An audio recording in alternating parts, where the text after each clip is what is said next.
Allez, bonjour à tous, donc c'est parti pour une nouvelle vidéo d'analyse technique comme chaque semaine. On essaie de voir un petit peu où en sont les cryptos. La semaine dernière, il y avait eu déjà des petites améliorations, puis là, cette semaine, on est vraiment encore sur... on a eu vraiment des événements intéressants qui sont arrivés. J'ai publié la semaine dernière la vidéo juste après que Ethereum ait explosé, par exemple, mais bon, après, il y avait les niveaux intéressants, etc.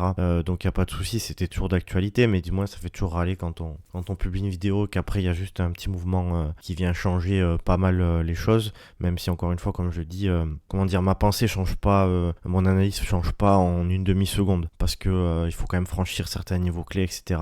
Pour pouvoir soit invalider des scénarios, soit justement les valider. Donc voilà, du coup, ça c'était ma petite intro pour la précédente vidéo, pour ceux qui l'ont regardé, et vous avez dû vous en rendre compte. Cette semaine, il risque aussi d'y avoir de la volatilité, donc on verra un petit peu comment ça se profile, et puis j'espère que je vais faire un max pour la publier le plus rapidement possible. Donc là, au moment où j'écris rien du tout, mais au moment où je tourne la vidéo, le Bitcoin est autour des 104 000 $ à peu près. Donc la semaine dernière, on avait vu, j'ai laissé le trait blanc ici, qu'en gros, on est de retour au niveau des derniers sommets historiques. Donc c'est potentiellement un endroit où on pourrait bloquer un petit peu.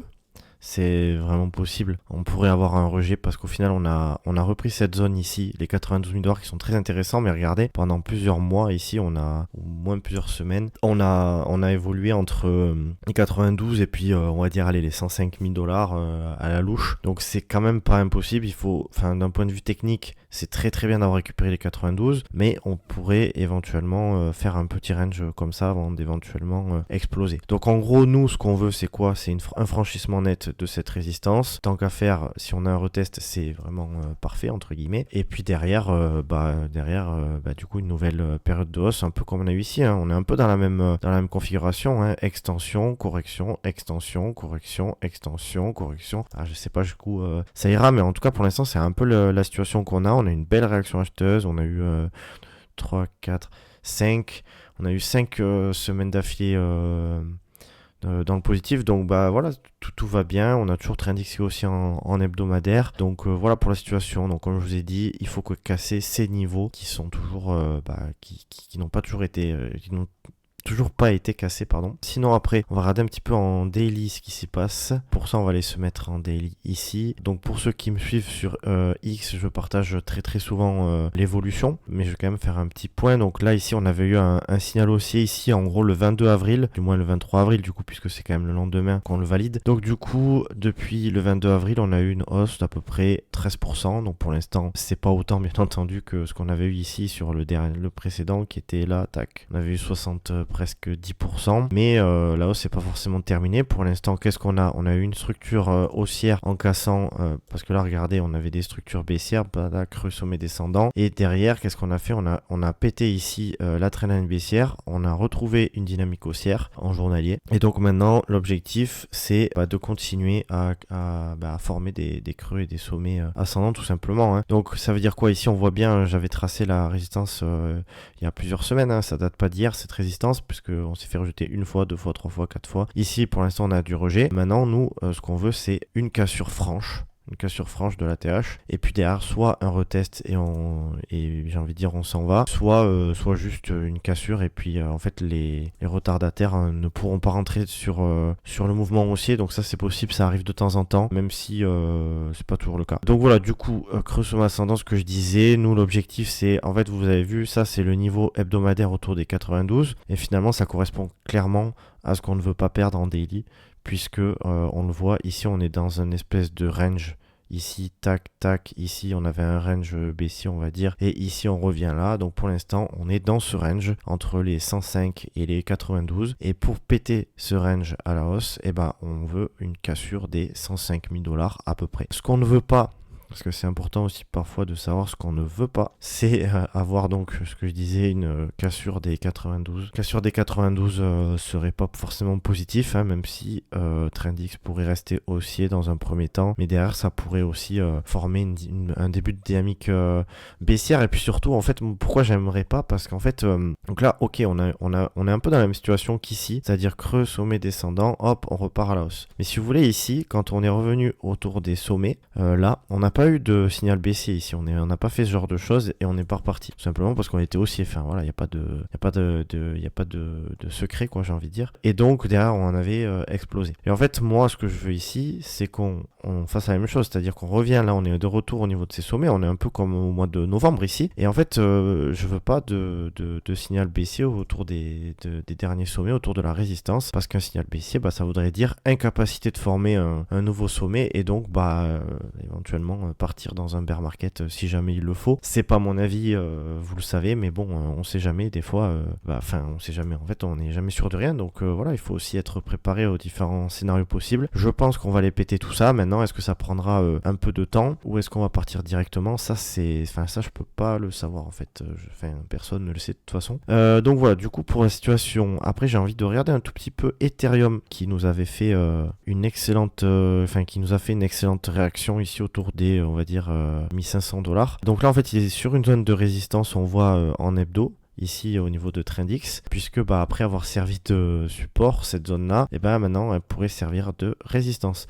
Donc ça veut dire quoi? Ça veut dire que si vous avez envie d'acheter de l'Ethereum, peut-être qu'ici c'est pas forcément le bon moment, sauf si vous partez du principe qu'Ethereum vaudra forcément 10, 15, 20 000 un jour, hein. Dans ce cas vous faites peut-être du DCA ou quelque chose comme ça, mais là en tout cas s'il y avait éventuellement quelque chose à chercher ici, on est clairement sur des niveaux de résistance, hein, un peu comme c'était ici. Donc j'ai envie de dire plusieurs choses. C'est-à-dire qu'ici on peut se faire rejeter et trouver un bottom ici pour repartir, donc en espèce de double bottom. Après, j'ai aussi envie de dire autre chose, c'est qu'on a un niveau ici, tac, qu'on voit très très très bien. Je vais essayer de faire un petit cadre pas trop moche. Tac, il est déjà un peu moche.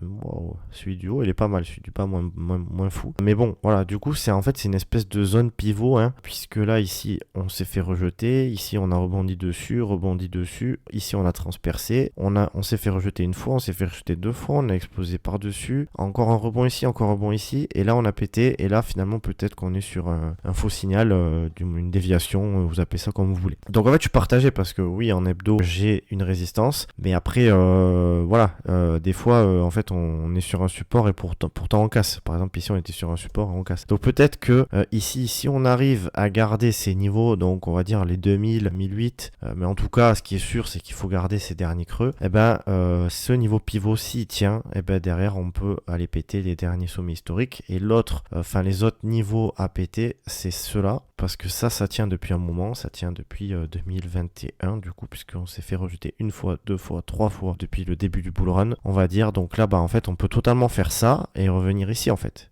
et continuer et puis faire ça plus tard. Donc voilà, tout ça pour vous dire que Ethereum, très belle réaction. Belle réaction, pourquoi? Parce qu'on repasse au niveau d'une zone pivot. Je pense qu'il y a moyen d'aller chercher les 4000 $, tôt ou tard, parce que maintenant qu'on a récupéré cette zone pivot, sauf en cas d'énormes problèmes type finalement les États-Unis et la Chine se battent guerre commerciale mondiale sur les tarifs douaniers, du coup on va chercher ces creux et en fait on a une dynamique baissière. Donc voilà, juste je vous partage tout ça pour que vous ayez conscience un peu de tous les niveaux importants, et à mon avis si on pète ça, par contre c'est vraiment full moon, et là les 10K à mon avis on va les choper si on fait ça. Voilà. Donc voilà, vous avez un peu la situation sur le Bitcoin en journalier. Juste regarder 2 secondes, est-ce qu'on a un signal? Oui, on a un signal haussier ici. Bon, le précédent n'était pas ouf, mais celui-là pourrait être intéressant parce qu'on a eu une chute de mince. Souvent quand on a des chutes importantes, on a des signaux qui sont assez intéressants, à 65% de chute, ça peut être un signal important. Et après je vais enlever ça un petit peu, et il me semble que la semaine dernière j'ai plus le graphique, mais voilà, c'était ce niveau que je voulais qu'on reprenne, parce que vous voyez, une fois, deux fois on pète, une fois on revient ici, on s'en va entre guillemets, on se fait défoncer, et là du coup en fait qu'est-ce qu'on a fait? On a explosé ce niveau autour des 2100 $, on va dire. Donc tant qu'on tient ce niveau, pour moi en fait je suis assez bullish sur Ethereum. C'est-à-dire que là si on garde ce niveau, je pense qu'on peut aller chercher 4000 $. Si on passe en dessous, malheureusement à mon avis on revient autour des 1400, et puis après il faudra voir si on avait réellement posé ce bottom ou si on va plus bas. Donc en gros c'est ça les niveaux clés finalement à avoir en tête pour moi, ce sont les miens. Je vous invite à vous faire votre propre avis bien entendu. Ensuite donc Ethereum c'est fait, il n'y a pas grand chose d'autre à dire, prendre juste si Ethereum, ce qu'on pourrait dire éventuellement, on va aller se mettre en hebdo. Tac, tac, tac, ouais. Je voulais voir ça, voilà, parce que bon, on le voit un petit peu chaque semaine. Je vais pas redire chaque semaine exactement ce que je pense. N'hésitez pas à regarder les vidéos de la semaine dernière, par exemple, où j'explique un peu tout mon avis sur la paire Ethereum, Bitcoin, etc. Mais ce qui se passe, c'est que, en gros, ce que je disais, c'est on est revenu sur des plus bas de 2019, et j'avais dit que, bon, bien sûr, on peut pas timer un bottom, enfin, on peut toujours dire, ah là, c'est le bottom, ça rebondit, ouais, ok. Et derrière, tu te fais défoncer. Disons qu'en fait, ce qui se passait juste, c'est que j'ai remarqué une petite chose, enfin, comme beaucoup, hein, mais je suis pas le seul à le dire, mais du moins, c'est mon avis. Ici, si vous voulez, on a eu une période baissière de 2018 à 2019. Et en fait, même si le Bitcoin est revenu à 100 000 $, en fait, si vous voulez, si Bitcoin était revenu à 100 000 $ et que la paire Ethereum Bitcoin était par là, je me dirais, ok, le cycle est bien entamé. Je pense que ça peut être très très compliqué pour la suite du bull run, quoi, disons. Parce que je vous rappelle qu'Ethereum est considéré comme le leader des altcoins. Donc, du moins, voilà, il faut essayer de faire. Enfin, historiquement, c'est sur ça qu'il fallait se baser. Donc, il faut faire un peu attention à ce genre de choses. Mais là, en fait, qu'est-ce qu'on est? Bah, en fait, on est un peu comme en 2019 pour moi dans le cycle 2019-2021. Donc, ça veut dire quoi? Ça veut dire que, par exemple, quand on a trouvé le bottom au niveau de la paire Ethereum Bitcoin, ouais, quand on a trouvé le bottom, en fait, derrière, on va dire qu'il y a eu 800 jours pour une explosion, enfin, 800 jours où Ethereum a été plus performant que le Bitcoin. Voilà, 800 jours. Donc, qu'est-ce que ça veut dire? Ça veut dire que si vous me voyez venir, je pense, si on a trouvé un bottom, donc ici, bottom, ouais, pourquoi pas, mais j'ai préféré qu'on aille péter ces niveaux, et puis derrière, que ça baisse un peu, et que finalement, on ait un signal aussi au niveau de TrendX aussi. Le bottom sera lancé avant que l'indicateur croise à la hausse, hein, bien entendu, mais ça donne quand même une bonne idée de la tendance. Mais du moins, c'est un peu le niveau que j'aimerais qu'on reprenne ici sur la paire Ethereum Bitcoin, puisque ici, on avait rebondi, ici, on a percé, puis ça a amené cette baisse, donc c'est un niveau qui est pour moi très intéressant. Mais là où je voulais vous expliquer un petit peu, c'est que je vois beaucoup de trucs sur les réseaux sociaux, enfin peut-être qu'ils ont raison, peut-être pas, j'en sais rien, mais en tout cas c'est pas mon avis, qui disent ouais, dans quelques semaines, attention, il faut prendre des profits. Alors bon, moi je suis pas là pour vous dire qu'il faut pas prendre des profits, hein. Prenez des profits si vous en avez envie, en fait faites ce que vous voulez, mais du moins en fait si vous jouez le cycle, ce que je fais, parce que jusqu'à présent ça a quand même été cyclique, et je vois pas pourquoi là de suite ça changerait, et on voit qu'il y a des petites différences, hein, donc il faudra peut-être être ultra prudent, mais pour l'instant je joue toujours un cycle, voilà, et donc en fait si on a, on va dire minimum 800 jours, parce qu'il n'y a pas de raison finalement que ce soit plus court. Peut-être ce sera plus court, il faudra quand même faire gaffe, etc. etc. On en reparlera en fonction de ce qu'on a d'ici là, mais en fait, ça veut dire quoi? C'est-à-dire, si on a 800 jours, je sais pas si, enfin, ça va peut-être, soit vous allez apprécier ce que je vais dire, soit vous allez me détester, quoi, je sais pas trop, mais en fait, voilà, 800 jours. C'est ça, hein, il me semble que entre le bottom, j'ai dit peut-être une bêtise, non, j'avais bien pris, ouais, à peu près 800 jours. Donc 800 jours où Ethereum surperforme le Bitcoin, ça veut dire que finalement, enfin vous le savez, les performances, elles se font surtout en fin de bull run pour les altcoins jusqu'à maintenant. Donc en fait, ça voudrait dire qu'on pourrait éventuellement avoir un top sur la paire Ethereum Bitcoin minimum en juillet 2027. Ça veut dire une fin de bull run peut-être en 2028, tu vois. Vraiment fin de bull run, c'est-à-dire par ici où vraiment ça commence à se péter la gueule. Peut-être que ce cycle est totalement différent, mais si c'est pas le cas, eh ben on peut avoir quelque chose pour 2027.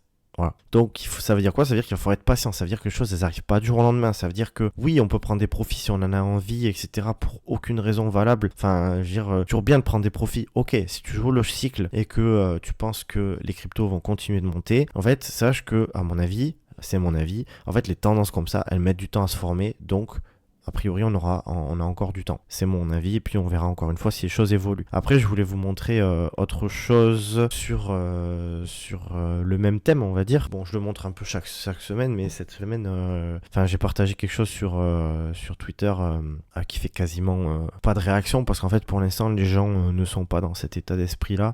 Ce que je peux comprendre, en même temps, quand tu te fais déchirer sur les altcoins depuis 2021, 2021-2022, c'est vrai que t'as pas envie de croire en ce qui pourrait se passer ici. Donc tout simplement, hein, Bitcoin Season pour moi il y a un cycle. Pareil, je vais pas répéter absolument tout ce que je dis sur la dominance. Je vous invite à regarder mes autres vidéos. Mais en gros, chaque semaine, j'explique que pour moi, en fait, une fois que, on va dire plutôt les choses différemment. Historiquement, le Bitcoin il monte.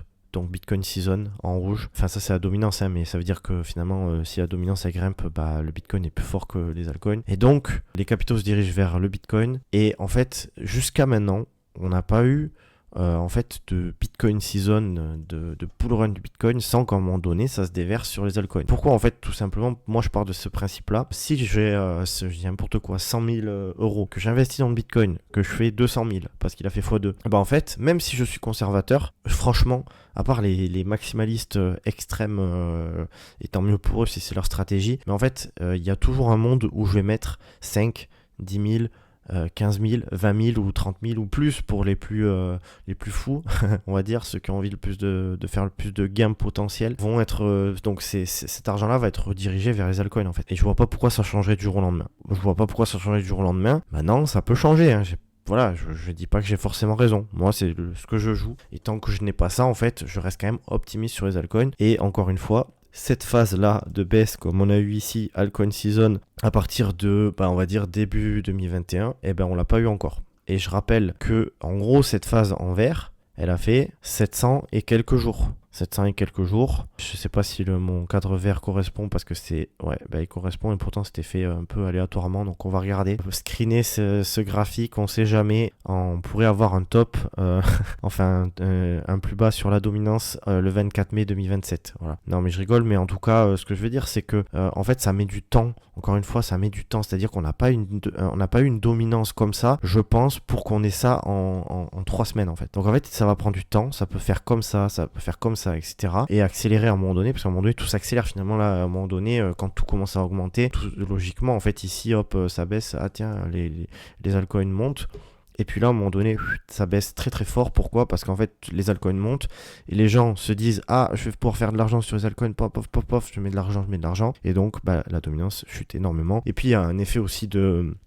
je pense de transvasement, je sais pas si ça se dit, m'insultez pas si c'est pas le cas. En tout cas de rotation du Bitcoin chez les altcoins, donc forcément ça accentue tout ça. Et donc voilà, tout ça pour dire que ça met du temps, j'y crois, et on va pouvoir à mon sens revenir à ces niveaux-là mais peut-être que ce sera dans longtemps, peut-être que ce sera dans 2027, voilà, mais peut-être que ce sera avant, peut-être que ce sera jamais, mais je vous explique juste qu'à mon avis, il faut voir ça un peu sur le moyen long terme, et que tous ceux qui sont trop focus court terme vont en fait chercher les tops et les bottoms, mais en fait c'est peut-être pas cette image-là qu'il faut avoir, mais peut-être une image un peu plus grande pour viser les cycles, hein. Si tu fais du trading, c'est autre chose. Dernière chose, et après j'arrête parce que ça fait déjà un petit moment. J'ai fait un gros point sur pas mal de choses. Je voudrais juste vous remontrer, je pense que je montre ça à peu près toutes les semaines. Donc c'est pas la dominance, ça c'est la capitalisation des altcoins. Donc si j'enlève la capitalisation du Bitcoin à la capitalisation totale du marché. Donc on avait des dynamiques baissières. Pour ceux qui ne savaient pas, j'avais mis ça en février, je crois, que pour moi on est dans un schéma 1, 2, 3 ici, et on va aller chercher le 3 bientôt. On a eu le 2, et a priori on va aller chercher le 3. Rien à voir avec des vagues d'Elliott ou je sais pas quoi, ça a rien à voir avec ça, c'est juste que personnellement je trouve que c'est un peu la même forme, et qu'en fait vu que au-delà de ça, vu que la dynamique haussière et primaire, vu que la dynamique primaire est haussière, creux sommet ascendant, hop, ici on a un creux, probablement, je pense que la prochaine étape c'est d'aller chercher un nouveau sommet, donc 3, et de péter la trendline baissière ici, de péter ça, et d'avoir donc une accélération des altcoins, comme je vous l'ai expliqué juste avant. Ça peut prendre du temps, et admettons que nous sommes à 700 jours du top, peut-être que, je sais pas, mais peut-être qu'on peut avoir encore une fois quelque chose un top qui prend 500, 600 jours, 700 jours. Donc voilà, après on verra bien ce qui se passe, mais en tout cas pour l'instant on a du positif sur je reviens sur BLX, tac. On a du positif sur Bitcoin, on est toujours en train de galérer autour des sommets. Bon, peut-être que le temps que je mette la vidéo, on aura fait un ATH, hein. Si c'est ça, bon, on va pas râler, c'est quand même plutôt positif, mais vous avez les niveaux techniques intéressants. Donc en gros, si on a bien un ATH, en gros voilà, c'est ce niveau-là qu'il faut conserver, et faut pas oublier qu'ici on peut se faire rejeter, et que tant qu'on garde les 92, c'est quand même plutôt positif. Donc voilà pour la situation du Bitcoin, des altcoins, des crypto-monnaies en général, avec mon indicateur Trendix perso qui me permet d'avoir une bonne analyse fine, on va dire, de la tendance, d'avoir des signaux clairs pour des fins de bull run. Donc si la vidéo te plaît et que tu aimes en fait ce format, n'hésite surtout pas à lâcher un petit like, hein, ça fait plaisir, ça permet de de me donner de la force. Et puis n'hésite pas aussi à me dire si là ça y est, ça recommence à monter un petit peu. Si tu veux que j'analyse un altcoin ou autre, aujourd'hui j'ai pas eu le temps, mais n'hésite pas à le dire en commentaire. Et puis sinon on se retrouve la semaine prochaine ou bien sur X. Allez, bye bye.